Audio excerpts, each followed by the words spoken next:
Upcoming game alert. We got Assassin's Creed Shadows. This game, in a ploy to try and get people to pre-order, they're giving away free DLC. I don't get why they just don't include it in the game already. But to try and get people to buy the game, they're releasing this new DLC with it. This game is set to release on March 20th, 2025, but who knows at this point? It has been delayed twice. Originally supposed to come out in October 2024, now we're headed to March 20th, 2025. Will you be picking up the new Assassin's Creed? Is this all Ubisoft has left? Will this be the end of their studio? These are all questions that we're looking to know. Good luck, Ubisoft. I hope you can pull it off. WWE 2K25 is the next installment in the 2K series of WWE. The 2K series has had a lot of misses, a lot of flops, a lot of success as well, like 2K24, all the way back to 2K14. This year, the cover superstar is none other than Roman Reigns, the Tribal Chief. Acknowledge him.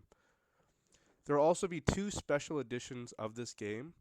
There will be the Deadman edition featuring The Undertaker, the Phenom, the legendary icon. And then we'll have the Bloodline edition, which will be the advanced version, featuring all kinds of the Bloodline members on the cover, including Jimmy and Jey Uso, Sami Zayn, Solo Sikoa, Jacob Fatu, Tama Tonga, and Tonga Loa. This edition will also include all DLC from the game, but it does have a hefty cost of about $180. The pre-order bonus for this year will be the Wyatt 6. This has to be a record. Uncle Howdy has been the DLC star for the last 3 years. That's crazy. Do any of us really even play Uncle Howdy? Not me. I can say I'm excited for the new edition of WWE 2K25. Also, we're going to be able to take it beyond the ring. Is this going to be like NBA 2K25, where we can take it to the streets? How does that work for wrestling? I don't know, but I'm excited to find out. This edition comes out March 5th, 2025. All right, so patch 25.1.2 is finally here on Summoner's Rift. Let's check out what some changes are. The overview of this patch is we have some decent champion nerfs as well as some decent champion buffs. Evelynn being buffed is quite exciting, but Master Yi will really wreck some low elo lobbies. As well as a brand new champion in Mel. We have a few new skins and we'll cover them shortly. So Riot really did not realize that they were chopping down the ability for people to unlock champions. In fact, one person said it would take over 800 years in order to unlock every single champion, playing at 3 games a day. Now, Riot has come over and added more ways to get blue essence. Quite nice of you, Riot. Home Guards is also getting a reasonable change, as Home Guards kind of makes it so you could back for free. And instead of being 7 seconds, it will now be 6 seconds, which will be the entire platform of the fountain. Pretty nice. Pizza Shanks is getting changed a little bit, and we have the brand new champion Mel being added to the Rift today. She actually comes to us from the anime series Arcane. We'll be covering her abilities at the end of this segment. Deep Ward is actually receiving a buff, which is a little surprising considering on how well it's doing. Deep Worlds will actually last even longer now if you take this rune page. As well as Grizzly Memento is getting a little bit of a nerf, as well as Sixth Sense is also getting a nerf. Mel's passive for each auto attack as well as each ability hit onto the opponent will apply a stack of ability power to the opponent. Now, if their health drops below the number of ability point stacks on the opponent, the enemy will be executed. Mel's Q is kind of a vanilla ability as it only does a little AoE, but what it does do for Mel is apply a bunch of stacks. I believe it grants a grand total of 5. Now this ability will really separate the good Mels from the bad Mels. Essentially what this does is reflect any projectile. These projectiles will include anything that Yasuo's Wind Wall will already reflect. The other thing it does is it gives you a movement speed buff, and you will not take damage for the duration of the spell. Now, Melty is quite interesting. If you hit it at the center of the E, it counts as a root. However, the edges are only apply a slow. The other thing that this does is it actually gives you 15 stacks of your passive on each of the opponents. And it also does a little burst damage if you hit it at max range, as I've discovered. Now, Mel's ult's quite simple, however, it is in fact global, and what it does is it detonates all of the ability power you have stored across all enemies. Essentially, what this does is it's like a Karthus ult with some stipulation. Call of Duty news, Season 2 has just dropped, and with that comes a brand new Battle Pass. There's a plethora of new skins, emotes, nameplates, and all that other good COD stuff. There's also going to be a new zombie map, The Tomb, and this is going to bring back a returning wonder weapon, the Staff from Ice.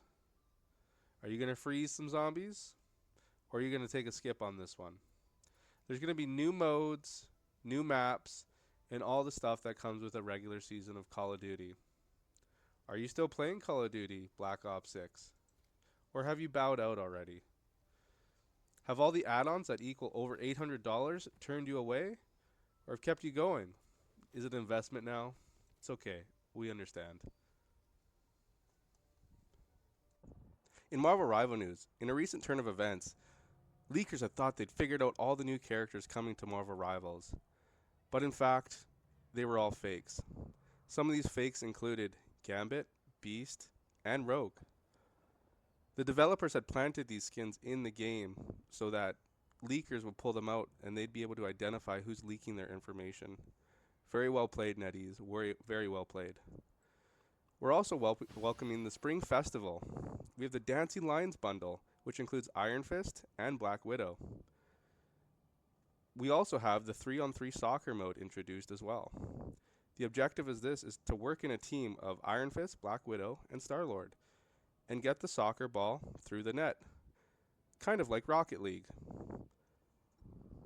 We also have a mini pass coming our way, Future and Colors, where you need to get the tokens from playing the soccer mode and from in-game, and this will help you get the Lion's Mane costume for Star-Lord. Anyways, moving on to what's new in Dead by Daylight. The big change is the rework to the Nightmare, aka Freddy. I'm going to just quickly spitball very quickly all the changes. I'm not going to list every number and every change. But to put it simply, Dream Palettes are no longer an add-on; they are part of his base kit. You can swap between them as you want. The snares are no longer stationary traps; they're kind of slow-moving ground projectiles that, if a survivor touches them while they are awake, which they can now do that, it will reduce the time that they are awake, as well as if they are asleep, it'll do the normal slow them down, make them scream thing.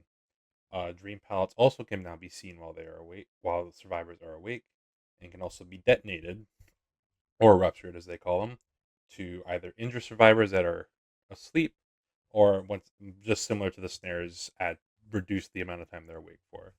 They also, for the changes to Dream Projection, which is his teleport, he can now teleport to any generator, whether it's done, blocked, whatever, at any point in time. He can also teleport to any sleeping survivor that is healing. It'll be sort of similar to a pinhead teleport where there's an area where he could appear. Not that he's not gonna appear right on top of the survivors.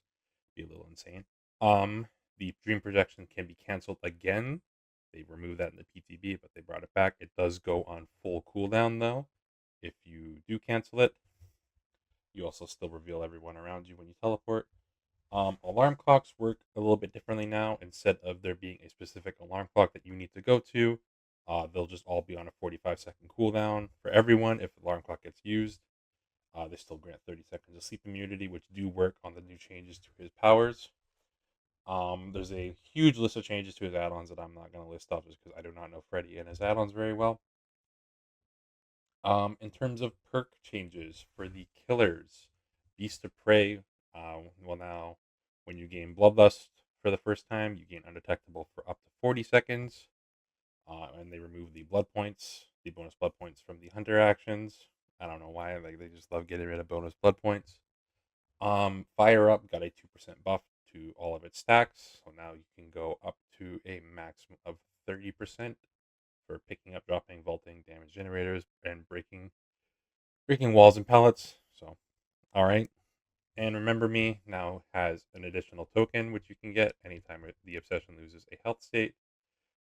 Each health state will still grant the 6 seconds of longer exit gate opening time, which will now be up to 30 seconds for the obsession. So they're all right. I mean, I don't really get them. These changes. Vigil is a perk that I use a lot in certain niche meme builds, which I am going to enjoy these buffs, which double the range of survivors affected, and a 10% increase to recovering from negative status effects.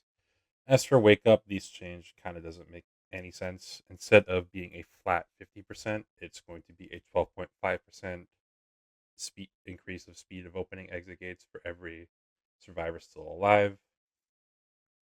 No one was using Wake Up, so I don't really understand this change, but whatever, what do I know? Also coming out is the new Tome 22, which will have a bunch of neat skins, which I'm going to put on screen now. With the highlights being the Jane Romero skin and the Huntress skin. Both pretty solid skins in my opinion. I think a lot of the skins in this are really solid, with my favorite being the Legion skin, because I'm biased towards Legion skins, even though it is just a recolor. But all the skins in this battle pass I think are pretty good. I like the new theme, and I like that the recolors are going to be red instead of blue, because red is just better. So anyways, that is everything new in Dead by Daylight as of yesterday, January 28th. So I will leave you with that. Bethesda has announced their latest installment in the Doom franchise, Doom: The Dark Ages. Let's put Captain America with a Doom Destroyer. Who would have thought we would want that? I never thought I would, but now that I see it, I want it.